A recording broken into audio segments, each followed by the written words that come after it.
പശ്ചിമേഷ്യയിൽ യുദ്ധവിമാനങ്ങൾ വിന്യസിക്കുമെന്ന് ഔദ്യോഗികമായി അറിയിച്ച് അമേരിക്ക. F-16, F-22, F-35 വിമാനങ്ങളായിരിക്കും വിന്യസിക്കുക. ഇസ്രായേലിനെതിരെ ഇറാൻ പ്രയോഗിക്കുന്ന ഡ്രോണുകളും റോക്കറ്റുകളും പ്രതിരോധിക്കാനായിരിക്കും വിമാനങ്ങൾ പ്രയോജനപ്പെടുത്തുക. ഇറാന്റെ ആണവ സമ്പുഷ്ടീകരണത്തിനുള്ള ഉപകരണങ്ങൾ നിർമ്മിക്കുന്ന കേന്ദ്രം ഇസ്രായേൽ തകർത്തു. ഇസ്രായേൽ സൈനിക നടപടികൾക്കെതിരെ തിരിച്ചടി നടത്തുമെന്ന് ആവർത്തിച്ച് ഇറാൻ. കൂടുതൽ വിവരങ്ങളുമായി ഐസൺ ജോസ് ചേരുന്നു. ഐസൺ, ഇസ്രായേൽ ഇറാൻ സംഘർഷം നിലനിൽക്കെ ഇപ്പോൾ നിലവിൽ അമേരിക്ക ഔദ്യോഗികമായി അറിയിച്ചിരിക്കുകയാണ്, അതായത് യുദ്ധവിമാനങ്ങൾ പശ്ചിമേഷ്യയിൽ വിന്യസിക്കും എന്നുള്ളത്. അത് F-16, F-22, F-35 എന്നീ വിമാനങ്ങളായിരിക്കും വിന്യസിക്കുക എന്നും അറിയിച്ചിട്ടുണ്ട്. എന്തൊക്കെ കാര്യങ്ങൾ മുൻനിർത്തിയാണ് ഇത്തരത്തിൽ അമേരിക്ക ഈ വിമാനങ്ങൾ വിന്യസിക്കുന്നത്? കൂടുതൽ വിവരങ്ങൾ.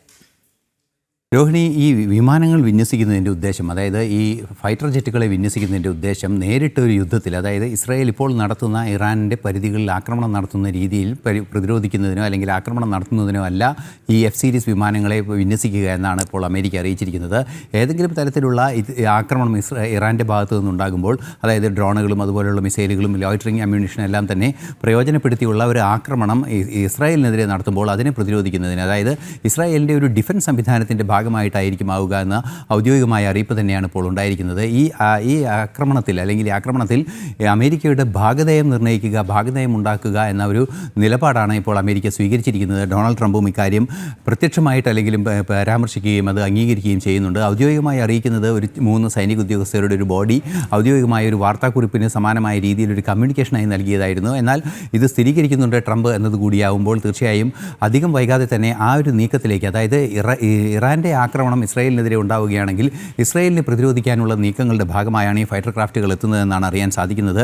ഇന്ന് രാവിലെ തന്നെ യൂറോപ്പിൻ്റെ വിവിധ ഇടങ്ങളിലേക്ക് 30ഓളം റീഫ്യൂലിങ്ങിന് വേണ്ടിയുള്ള വിമാനങ്ങൾ, അതായത് മിഡ് എയർ റീഫ്യൂലിങ്ങിൻ്റെ സംവിധാനങ്ങൾ നടത്തുന്ന, അതായത് പറക്കുന്ന യുദ്ധവിമാനങ്ങളിൽ ഇന്ധനം നിറയ്ക്കുന്നതിനുള്ള ഇന്ധന ടാങ്കർ വിമാനങ്ങൾ 30ഓളം വിമാനങ്ങൾ യൂറോപ്പിലെ വിവിധ രാജ്യങ്ങളിൽ എത്തിയതായുള്ള വിവരങ്ങൾ ഇന്ന് രാവിലെ തന്നെ പുറത്തു വരികയും ചെയ്തിരുന്നു.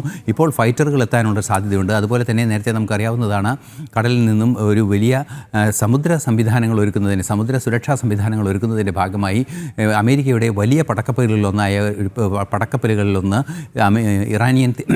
ഇസ്രായേൽ തീരത്തേക്ക് തിരിച്ചിട്ടുണ്ട് എന്നും നമുക്ക് വിവരങ്ങൾ ലഭ്യമാവുകയും ചെയ്തിരുന്നു രാവിലെ തന്നെ. അത്തരത്തിലുള്ളൊരു സംവിധാനങ്ങൾ, അതായത് ഫൈറ്റർ ക്രാഫ്റ്റുകൾ ലാൻഡ് ചെയ്യുന്നതിനും പറന്നുയരുന്നതിനുമുള്ള സംവിധാനങ്ങൾ കടലിലൊരുക്കി ഇസ്രായേലിനെ സൗകര്യമൊരുക്കുക, അതിൻ്റെ ഭാഗമായി സുരക്ഷ ഒരുക്കുക, അതിൻ്റെ ഭാഗമായി ശക്തമായ പ്രതിരോധ സംവിധാനങ്ങൾ ഒരുക്കുന്ന സാഹചര്യത്തിൽ അതിനെ സപ്പോർട്ട് ചെയ്യാനുള്ള സപ്ലൈ ചെയിനുകൾ തയ്യാറാക്കുക എന്ന നീക്കമാണ് ഇപ്പോൾ അമേരിക്ക നടത്തിക്കൊണ്ടിരിക്കുന്നത്. തീർച്ചയായും ഇത് മനസ്സിലാക്കാൻ സാധിക്കുന്നത്, വലിയ തോതിലൊരു ആക്രമണം ഇറാൻ്റെ ഭാഗത്തു നിന്നുണ്ടാവുകയാണെങ്കിൽ ശക്തമായി ചെറുക്കുന്നത് അമേരിക്കയുടെ ഭാഗത്തു നിന്നുള്ള ഫൈറ്ററുകളും അതുപോലെ തന്നെ ആക്രമണം തിരിച്ചു നടത്തുന്നത് ഇസ്രായേലിൻ്റെ വ്യോമ സംവിധാനങ്ങളുമായിരിക്കുമെന്ന സൂചനയാണ് ഇപ്പോൾ ലഭ്യമാകുന്നത്. തീർച്ചയായും ശക്തമായ ഒരു ആക്രമണത്തിലേക്ക് കാര്യങ്ങൾ ചെന്നെത്തുമെന്ന സൂചന തന്നെയാണ് ലഭ്യമാകുന്നത്. അതായത് ഐസൺ, ഒരു കാര്യം കൂടി, സൈനിക നടപടികൾക്കെതിരെ, ഇസ്രായേലിന്റെ സൈനിക നടപടികൾക്കെതിരെ തിരിച്ചടി നടത്തും എന്ന് ഇറാൻ ആവർത്തിക്കുമ്പോൾ അമേരിക്കയുടെ കൂടി ഈ സേനാ വിന്യാസം, ഈ വിമാന വിന്യാസം എത്തരത്തിൽ ഇറാനെ കൂടുതൽ പ്രതിരോധത്തിലാക്കുമെന്നാണ് കരുതേണ്ടത്? തീർച്ചയായും ഇറാനെ അതിശക്തമായ പ്രതിരോധത്തിലാക്കുമെന്നാണ് ഇതിൽ നിന്നും മനസ്സിലാക്കേണ്ടത്. നിലവിലെ സാഹചര്യത്തിൽ ഇസ്രായേലിൻ്റെ പ്രതിരോധവും അതുപോലെ തന്നെ ആക്രമണവും അതുവരെ രീതിയിലുള്ള, അതായത് ഈ ആണവ കേന്ദ്രങ്ങൾക്ക് നേരെയുള്ള അതിശക്തമായ ആക്രമണമെല്ലാം തന്നെ ഇസ്രായേൽ നടത്തുന്നത് ഇസ്രായേൽ സേനയുടെ മാത്രം സംവിധാനങ്ങൾ ഉപയോഗിച്ചാണ്, അല്ലെങ്കിൽ ഇസ്രായേൽ സേന മാത്രമാണ്. ഈ ഇസ്രായേൽ സേനയെ പിന്തുണയ്ക്കുന്നതിന്, അതായത് പ്രതിരോധ രംഗത്തുള്ള സംവിധാനങ്ങൾ, അതായത് ഈ ആക്രമണം നടത്തുമ്പോൾ തിരിച്ച് ആക്രമണം ഉണ്ടാകുമ്പോൾ പ്രതിരോധിക്കുന്നതിന് വേണ്ടി കൃത്യമായി വിമാനങ്ങൾ പറന്നുയരാനും നിരീക്ഷണം നടത്താനുമുള്ള സംവിധാനങ്ങൾ, അതുപോലെ തന്നെ ഡ്രോണുകൾ ഉപയോഗിച്ചുള്ള ആക്രമണങ്ങളൊക്കെ വായുവിൽ തന്നെ പ്രതിരോധിക്കുന്നതിനുള്ള സംവിധാനങ്ങൾ, അതായത് നിലവിലുള്ള പ്രതിരോധ സംവിധാനങ്ങൾ, ഇലക്ട്രോണിക് പ്രതിരോധ സംവിധാനങ്ങൾക്കപ്പുറം, അയൺ ഡോമിനും അപ്പുറമുള്ള അതിശക്തമായൊരു പ്രതിരോധ സംവിധാനം ഒരുക്കുക എന്നതാണ് അമേരിക്ക ലക്ഷ്യം വയ്ക്കുന്നത്. അതായത് ഇറാൻ്റെ ഭാഗത്തു നിന്ന് ഇനിയും ആക്രമണങ്ങൾ ഉണ്ടായേക്കാമെന്ന സൂചന തന്നെ വരികയും ചെയ്തിരുന്നു. നമുക്കറിയാവുന്നതാണ്, UN-ലെ ഇറാൻ്റെ പ്രതിനിധിയൊക്കെ തന്നെ ഇക്കാര്യം സൂചിപ്പിക്കുകയും ചെയ്തിരുന്നു. അല്പസമയം മുമ്പാണ് അത്തരത്തിലുള്ള വിവരങ്ങളെല്ലാം തന്നെ പുറത്തു വരികയും ചെയ്തത്. അത്തരത്തിലുള്ള റിപ്പോർട്ടുകൾ തുടർച്ചയായി ഇറാൻ്റെ ഭാഗത്തു നിന്നുണ്ടാവുകയും ചെയ്യുന്നൊരു സാഹചര്യത്തിൽ ശക്തമായൊരു തിരിച്ചടി അനിവാര്യമാണ് എന്ന ഒരു സാഹചര്യം നിലനിൽക്കുമ്പോഴാണ് ഇസ്രായേൽ കുറേ കൂടി ശക്തമായി തിരിച്ചടിക്കേണ്ട ഒരു രീതിയിലേക്ക് നീങ്ങുകയും സ്വാഭാവികമായും ഇസ്രായേലിൻ്റെ സുരക്ഷ സംബന്ധിച്ച്, അതായത് പ്രതിരോധം ഉറപ്പാക്കുന്നതിനായിരിക്കും ഈ സൈനിക സംവിധാനങ്ങൾ പ്രയോജനപ്പെടുത്തുക എന്നാണ് അറിയാൻ സാധിക്കുന്നത്. അതിനായുള്ള എല്ലാ ഒരുക്കങ്ങളും പൂർത്തിയാക്കിയിരിക്കുന്നു.